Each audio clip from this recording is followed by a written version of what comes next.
कोविड-19 महामारी की वजह बने कोरोना वायरस SARS-CoV-2 के नए नए वेरिएंट्स दुनिया भर की सरकारों और वैज्ञानिकों के लिए सिरदर्द बने हुए हैं। अभी डेल्टा वेरिएंट से दुनिया निपट ही रही थी कि इस बीच नए वेरिएंट लैम्डा को लेकर सतर्कता बरतने की बात कही गई है। कोरोना वायरस का ये नया वेरिएंट दुनिया के लिए चिंता का सबब बताया जा रहा है। WHO इस वेरिएंट पर लगातार नजर बनाए हुए है। उसका साइंटिफिक नाम C37 है। बीती 14 जून को WHO ने इसे अपने वेरिएंट ऑफ इंटरेस्ट की लिस्ट में शामिल किया था। अगर ये व्यापक स्तर पर फैला तो इसे वेरिएंट ऑफ कंसर्न की लिस्ट में भी डाला जा सकता है। कुछ रिपोर्ट्स में तो इसके सबसे खतरनाक कोरोना वेरिएंट होने की आशंका जताई गई है। ऐसा क्यों, आइए जानते हैं। साथ ही ये भी जानेंगे कि भारत में इसे लेकर क्या चर्चा अभी चल रही है। सबसे पहले जानते हैं कि कहां कहां मौजूद है लैम्डा वेरिएंट। वायरसेस के जेनेटिक मटेरियल यानी DNA और RNA में बदलाव होते रहते हैं। ये सामान्य है, लेकिन कोरोना वायरस में ये प्रक्रिया बहुत तेजी के साथ हो रही है। यही कारण है कि इसका एक खतरनाक वेरिएंट जाता नहीं कि दूसरा आ जाता है। इसे ऐसे समझिए कि वह लगातार अपने को खत्म होने से बचाना चाहता है। ये एक नेचुरल प्रोसेस है। वायरस के रूप बदलने के प्रोसेस को म्यूटेशन और इससे तैयार हुए नए रूप को वेरिएंट कहते हैं। भारत में कोरोना की दूसरी लहर के लिए डेल्टा नाम के वेरिएंट को जिम्मेदार बताया गया है। कोरोना वायरस का एक ऐसा ही नया रूप 25 देशों में मिला है। हाल के दिनों तक इसकी मौजूदगी दक्षिण अमेरिकी देशों में ज्यादा पाई गई, लेकिन अब यूनाइटेड किंगडम और यूरोप के दूसरे देशों में भी इसके केसेस देखने को मिले हैं।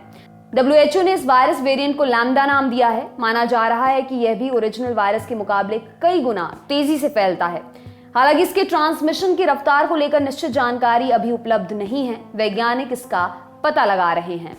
कोरोना वायरस का लैम्डा वेरिएंट काफी पहले से दुनिया में मौजूद है। रिपोर्ट्स के मुताबिक ये सबसे पहले अगस्त 2020 में सामने आया था।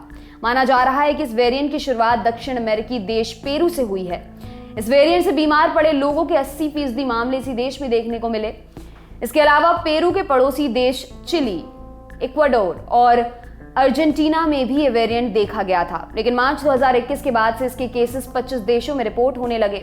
हालांकि वहां इसके केसों की संख्या बहुत कम है। मिसाल के तौर पर यूनाइटेड किंगडम में अब तक केवल 6 लोग इसकी चपेट में पाए गए हैं। ये सभी विदेशी यात्री हैं। WHO के अनुसार लैम्डा वेरिएंट के स्पाइक प्रोटीन में कम से कम 7 बदलाव हुए हैं। डेल्टा वेरिएंट में इस तरह के 3 बदलाव हुए हैं। बता दें कि कोरोना वायरस का स्पाइक प्रोटीन ही इसे तेजी से फैलाने और ताकतवर बनाने का काम करता है। स्पाइक प्रोटीन में आए बदलावों की वजह से वायरस पर एंटीबॉडी और वैक्सीन का असर कम हो सकता है।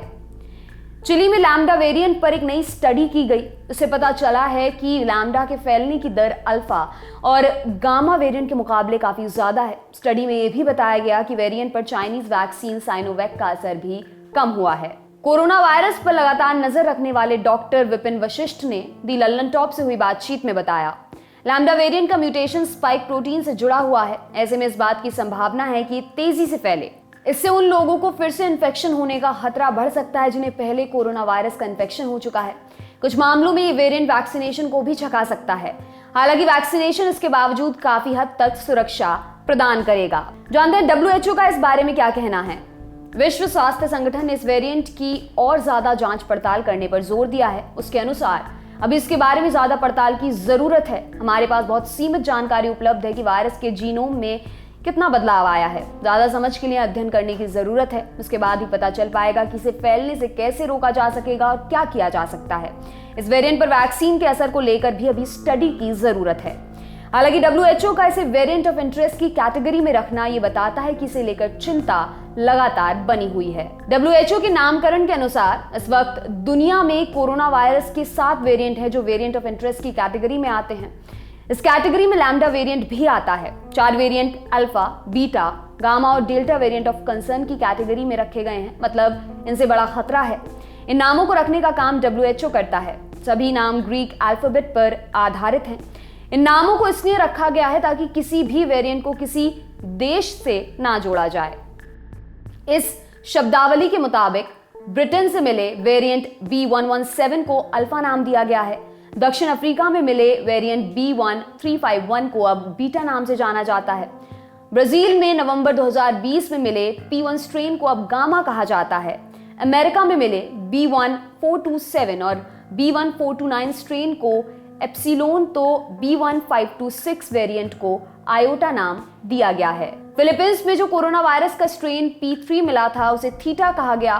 कुछ अन्य देशों में मिले B1525 वेरिएंट को ईटा नाम दिया गया है। आपके लिए तमाम जानकारी जुटाई है हमारे साथी अमित ने। मेरा नाम है दिव्यांशी। देखते रहिए दी लल्लन टॉप। शुक्रिया।